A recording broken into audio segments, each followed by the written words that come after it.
رسول اللہ صلی اللہ علیہ وسلم نے فرمایا، جس نے سورۃ بقرہ کی 2 آخری آیتیں رات میں پڑھ لیں وہ اسے ہر آفت سے بچانے کے لیے کافی ہو جائیں گی۔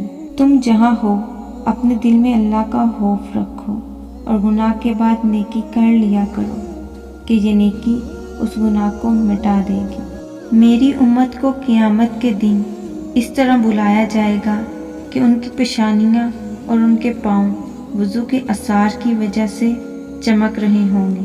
نبی کریم صلی اللہ علیہ وسلم نے فرمایا، گناہ وہ ہے جو دل میں کھٹکے اور جس کا لوگوں پر ظاہر ہو جانا تجھ کو پسند نہ ہو۔ آدمی قیامت کے دن اسی کے ساتھ ہوگا جس سے اس نے دنیا میں محبت کی۔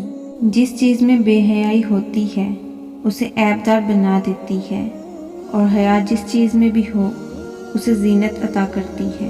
کسی سے اتنی نفرت نہ کرو کہ کبھی ملنا پڑے تو مل نہ سکو، اور کسی سے اتنی محبت بھی نہ کرو کہ کبھی تنہا جینا پڑے تو جی نہ سکو۔